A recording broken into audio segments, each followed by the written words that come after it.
چې د هنګو خلک مفتي مختارالدین شاه صاحب ته د بریلیت نسبت کوي وزر اورې مولا صاحب مفتی مختارالدین شاه صاحب پیری طریقت رهبر شریعت هغه مولا صاحب یو ډیر لوی عالم هم دی یو ډیر لوی پیر او مرشد هم دی او بیا دغه زی پیر نه دی مولا صاحب چې دوه درې شاخې تاخې ورته راجمع شوي دي او هغوی ورته مریدان دي د ملک نامور علما اهل علم چې باقي کې مفتی ابو لبابا شاه منصور صاحب دامت برکت دغه غونډه کې علما پکې دي باقي کې سپینګری د شیخ الحدیث مولانا سید الله شاه صاحب دامت برکت دغه غونډه شيوخ پکې دي د حدیثو باقي کې مولانا صاحب د هر فن ماهرین علما مجاهدین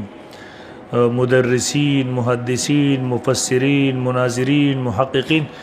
تقریبا د هر شعبې سره منسلک علما د هغې سره تعلق ساتي نو چې هغه بریلی وی ورته مګ د ټولو علماو تقریبا په ټولو کې د یو وخت کې لوی حلقه د مختارالدین شاه صاحب دی ده او د ټولو علما په بریلي پسې ورپسې شو مولا صاحب هر څه باندې د بریلي ټاپې مه لګوئ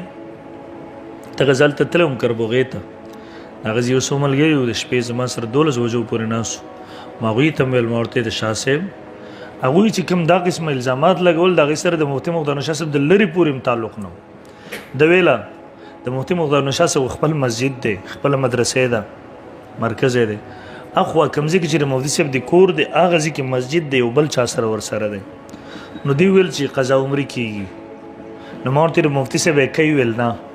ما د مفتي صاحب په مسجد کې کېږي ویل نه ما د مفتي صاحب په مدرسه کې کېږي ویل نه ما ورته د مفتي صاحب شاګردان یا هغې طالبان یې کوي ویل نه ما ورته د مفتي صاحب خلفا یې هغه مریدونو کې څوک کوي شریکي پکې ویل نه ما د هغوی مدارسو مساجدو کې ویل نه نو ما ورته بیا سړي په خپل بجې باندې وس نه رسېږي نو د کلي په خلکو بیا څه وس ورسېږي دغه یو څو پخواني پاتې شوي دي هغه بار بار پوه کړی خو بس اوس هغه خپل پلار نکاح رسم نه پرېږدي الله دې پرې رحم وکړي نو داسې قسمه اعتراضات الزامات یې لګول مناسب و چې هغې د لرې لرې سره تعلق نه و بیا ما ورته وویل ما ورته دغسې مه کوئ قسم دې تباه و برباد به شي د داسې یو لوی عالم رباني د دومره د یو لوی پیر او مرشد هغه مناسب ما خانقاهونه هم کتلي ما پیران هم کتلي دا بدعتیان چې کوم دي بریلیان د دې خانقاهونو ته چې ورشي سیفیان میفیان قسم د تصوف نه سړي زړه تور کړي زمونږ د اهل حقو پیرانو ته چې ورشي لاړ شه مختارالدین شاه صاحب خانقاه ته ورشه زه خپله دلته سالانه اجتماع چې پابندۍ سره ورځم مناسب د هغوی په حلقو کې شریک کېږم هلته د زړه صفایي وشي د انسان زمونږ د اهل حقو مولانا پیر عزیز الرحمن هزاروي صاحب دی دا صورت وي خدای پاک مولانا فیروز الفقار صاحب دامت برکت د لوی لوی علما دي زمونږ دیوبندي خانقاه دې ته چې راشي د سړي زړه کې نورانیت ورته نصیب شي باطن صفایي زه قسم دی کال کې شاه صاحب دغه اجتماع کې راشم زه پکې شریک شم دا د زړه صفایي وشي د انسان ما ته خپله محسوسه شي زما د زړه صفایي ورسره وشوه دلته په دې مجلس کې په ناسته باندې نو بیا مې نیت مې چې په نورو کې هم شریک شو بس دا راشي دا منډې ترلم تاسو ګورئ شپه ورځ په منډو کې شپه ورځ نو مناسب کم کړه هنګو ملګري تاسو کې یا دغه علاقې د دې څیز نه توبه وباسئ د اهل حقو مخالفت مه کوئ مخالفت دغه خانقاهونه وکړئ چې دلته نه بدعت شرکیات خورېږي زمونږ دیوبندي خانقاهونه د شیخ زکریا رحمه الله سلسلې دي روانې دي او ان شاء الله دا به روانې وي زمونږ د اهل حقو دا خو د قرآن مجید نه ثابت دی تصوف د حدیثو نه ثابت مخالفت مه کوئ دین په کومه شعبه کې چې تاسو یې نورو ته دعا کوئ بس مخالفت مه کوئ د بلې شعبې د بلې شعبې مخالفت تاسې نه چې ټول عمر خدمت وکړي او د بلې شعبې مخالفت د جهنم ته به ونه ځي هکه زمونږ د جهاد سلسله د مجاهدین دي د امارت اسلامي دلته زمونږ جمعیت علما اسلام والا دي اګه زمونږ تبلیغي جماعت والا دي اګه زمونږ د مدرسین دي اګه زمونږ محققین مناظرین دي چې زمونږ څومره شعبې دي تصوف شعبې دا ټولې حق دي په کومه کې یی پکې اوسېږي کوشش کوئ چې ټولو کې شریک شي که نه شي شریک کېدی نورو ته دعا کوئ مخالفت مه کوئ دا مخالفت د تباهۍ ذریعه ګرځېدی شي مناسب نو مفتي مختارالدین شاه صاحب اهل حقو او مناسب خو محقق عالم هم دی ګوره دغسې نه چې مولا دی کتابونه وګوره تا ته د هغه تحقیق پته ولې چې مفتي صاحب څومره لوی سړی دی او یقینا ما چې څومره کتلی دی د شریعت مکمل پابند یو پکې ریا نشته دی زه ورسره شریک شوم ما یې د سادګۍ ته وکتل زدې ورسره پاتې شوم دا چې د نورو پیرانو ته ورشي که نه هلته به د پردې خیال هم نه ساتي هلته به دا نور ټول مصیبتونه هم پکې وي چې تا وایي ځان نه به داسې بزرګ جوړ کړي دا تصنع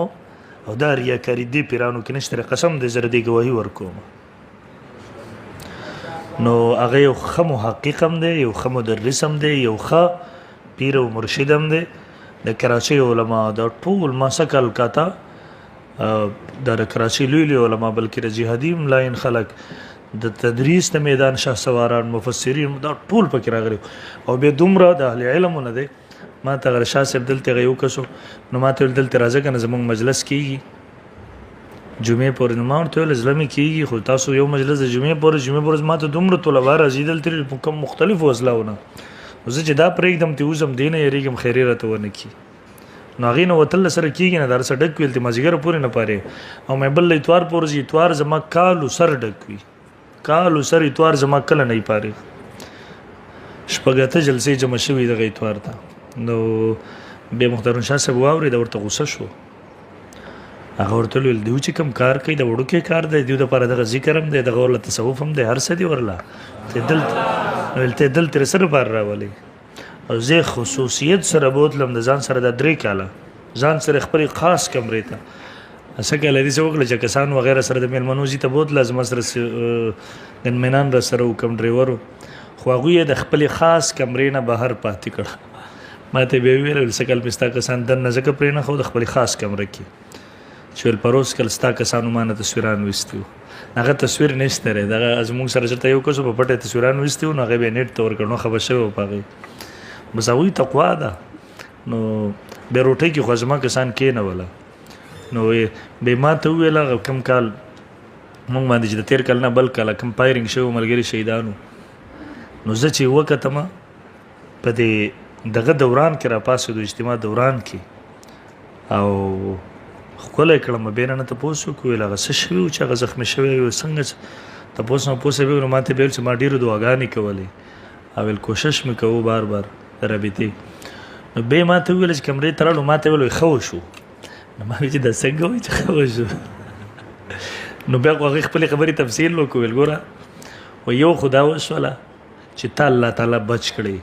وې دې خلکو ته الله تعالی ورخوره چې مرګ مونږ نشو ورکوله مرګ د الله په اختیار کې دی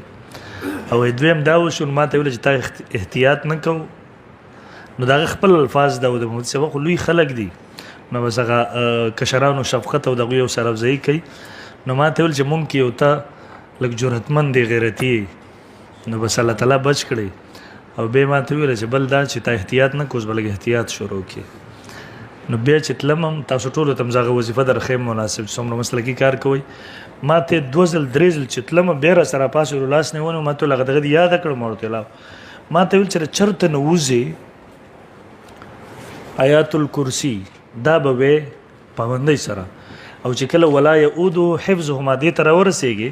نو دلته به دا تصور راولي چې الله عز خپل ځان او خپل ملګری ستا په حفاظت کې در کوم ستا په حفظ امان کې در کوم نو الله د دومره دنیا ساتي به مونږ ورته سيو نو ما ته وی چې کله تا دا ویلی وی اوزي او پلاره کې درته څوک تکلیف درورس ما ته په دې الفاظ پتا باندې مچم کېنا سوزه به دي زموار یم خو چې بیت لو بیرته ویل وروي دغه مچان نه یادو ما نور مچان